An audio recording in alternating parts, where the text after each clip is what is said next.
What is the condition of the ISIS leader Abu Bakr al-Baghdadi? Iraq state media reporting that he was wounded when a U.S.-led airstrike targeted a convoy over the weekend.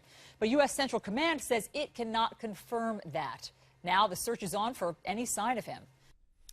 It is the harsh reality of war. You find the bad guys, you find their leader, you kill the leader. Not something we always want to admit happens, but in the current global theater, there is no taking prisoners or talk of neutralizing. Harsh times demand harsh truth. So now let's get to the bottom of the latest news about the possible termination of the man who leads the phony Islamic State. This and much more. Welcome back to MidPoint. Former CIA analyst Lisa Ruth joins us here in the studio.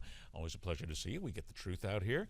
I don't know why, but I'm thinking of the old Monty Python and the Holy Grail issue. I'm not dead.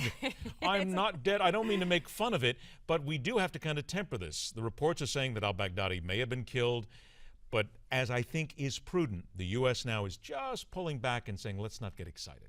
And last month, if you remember, we had reporting that was saying he was terminally wounded. That turned out not to be true. It's unclear. And also keep in mind, the Iraqi Air Force particularly is prone to over-exaggerating their triumphs, if you will. That said, I think we do have to say everyone is ultimately perishable here. And we are talking about someone who's in a war zone. And I think it is worth looking at what would it mean? What would it mean if Baghdadi was no longer there? Now, on the one hand, he is absolutely this ideological Caliph leader, as you know, and part of his control comes from the fact that he claims to be descended from Muhammad. So that is a pretty big deal. As most of them do in one way, shape, form, or another. Exactly. It's amazing. But on the other hand, you also have to remember, he's not really the mover and the shaker of ISIS, despite what people want to say. His lieutenants really are what set the tone here and run the battlefield. Now, there is, from the leadership perspective, though, he does carry weight. He's the guy. And if he's gone, I think there will be a small window of opportunity, if we can take advantage of it, where there will be some disarray, there will be fighting.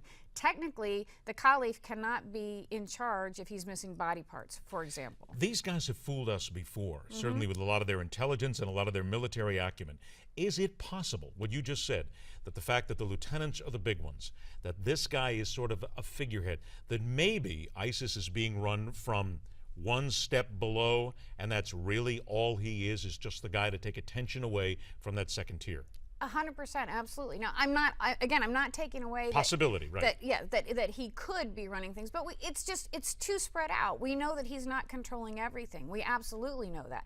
We also know that there's all these disparate groups now. We've got the Egyptian groups pledging allegiance to ISIS. We've got Somalia, even Nigeria, they're saying this. So he's not running all this.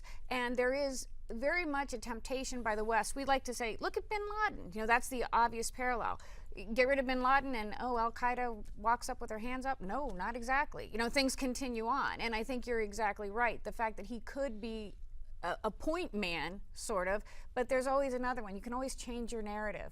And suddenly there's somebody else. Well, you can change your face, too, because, I mean, look, it's this one and this one and this one. We've seen this before. It is the old whack-a-mole game in many ways, which we're going to talk about after the break with Libya. But we kill one, another one pops up. We kill two, another one pops up here.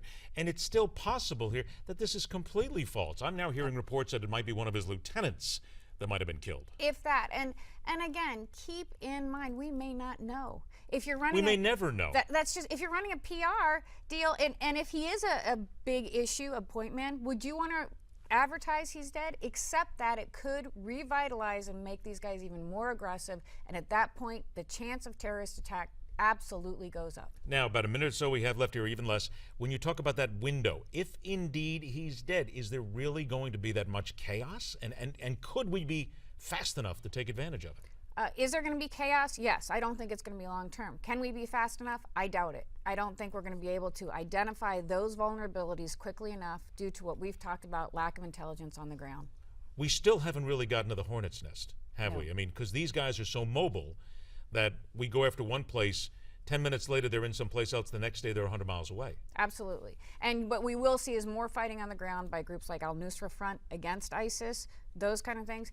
But you're still talking about a situation, they're not going away, we're not winning. These are cockroaches. Absolutely. I mean, if we're going to get right down to Absolutely. it, this is like trying to kill a band of cockroaches in the city somewhere. You spray them and 10,000 more come up. Yep, that's right. So that's what we're into. All right. Now that we've made you feel real good about that, let's move on to something else. Short break, and we're going to return to discern the intelligence of America seeking to work with Iran and why not actually be going on behind the scenes. Also, what's happening in Libya, or what we like to call the former so-called state of Libya. Later on this hour, the Sunday Squawk brings us to the current and a former president. That and so much more coming up right here on MidPoint, where we question everything.